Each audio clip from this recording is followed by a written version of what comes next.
Hello everybody and welcome to our short recording around structured observation 2 for assisting teaching.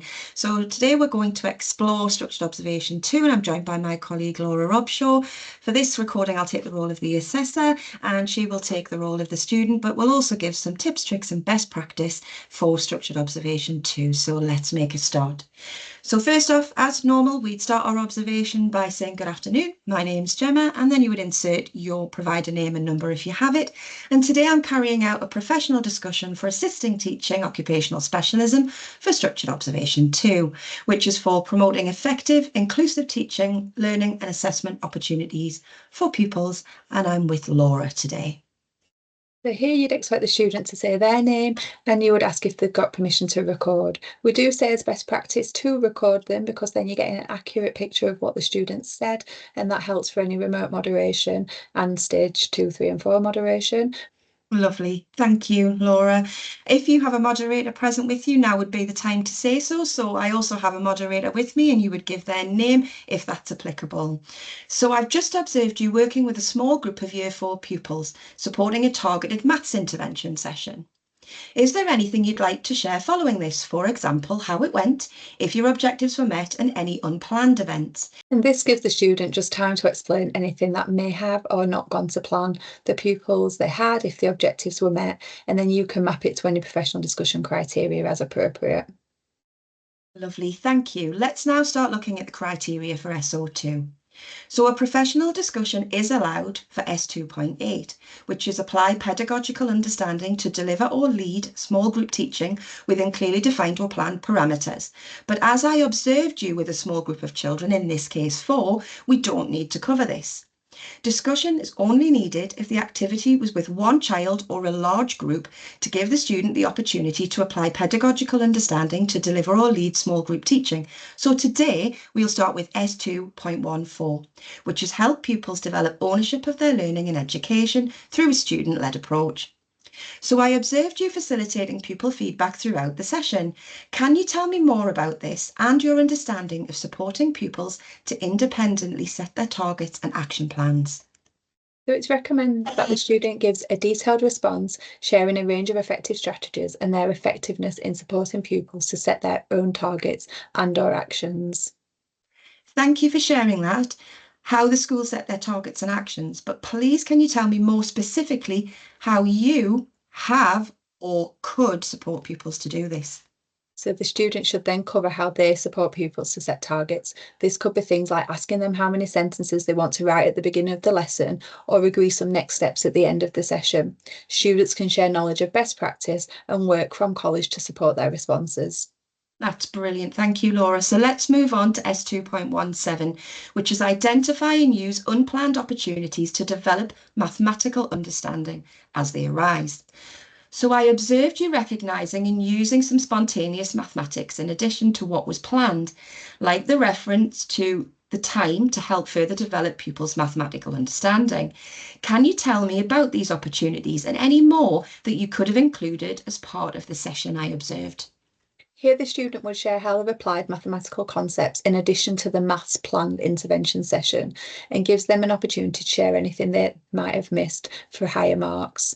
They need to cover a range of concepts that are age stage appropriate to consolidate and extend development. Thank you, Laura. Is there anything else you'd like to add before we move on? No.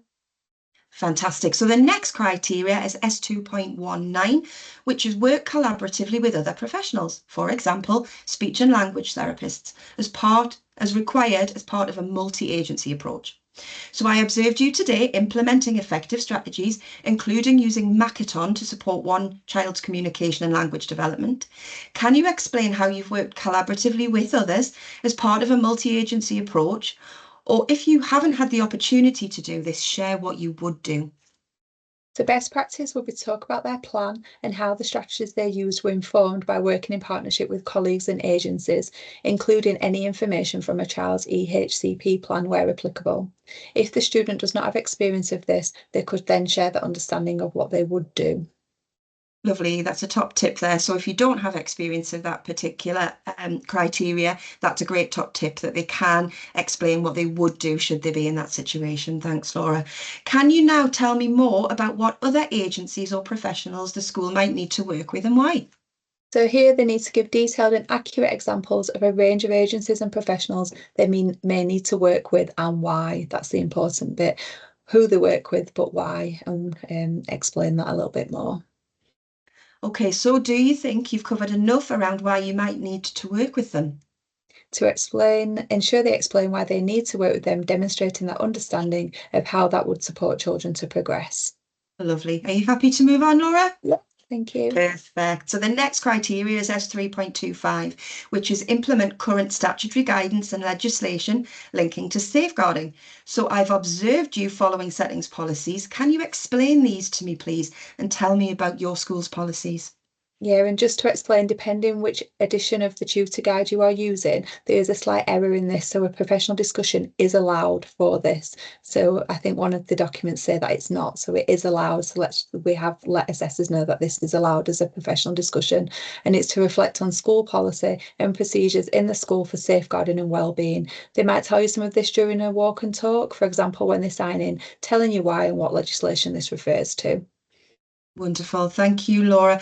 Just an extra little bit of top tip there. There is some information around how to conduct a walk and talk on our November recording of the Assessor Network, which Laura really helpfully talked us through. So if you haven't seen that yet, please do go and look for it on our YouTube channel. Thanks, Laura. Can you now tell me what you would do in the event a child was at risk? So the student should explain the school procedures, demonstrating their understanding of the designated safeguarding officers and what to do if they thought a child was at risk. Lovely. Thank you. Happy to move on? Yeah. Fantastic. So the next criteria are S3.33 and S4.18. So foster and encourage positive, effective, nurturing and safe environments, inspiring pupils to take pride in and develop from their individual achievements. So support pupils' confidence and self-esteem in order to help them manage their own learning. And I've observed you demonstrating a number of the assessed skills with a small group. Therefore, we don't need to discuss these. Like S2.8, a discussion is only needed if you had a one-to-one or a large group. So the next criteria we're going to look at is S3.37, which is helping pupils choose realistic goals that are challenging yet achievable. You explained how you support pupils to set their own targets and or actions as part of S2.14, but for this criteria, can you tell me more about how you did this? Or how would you do this with pupils to create realistic, challenging and achievable targets, for example, using the SMART method? So for higher marks, students should share how they engage the pupils to do this in line with the settings approach and explaining what this is, and demonstrate understanding of how to ensure they are smart. Giving examples and further links to settings approach would help to show that understanding.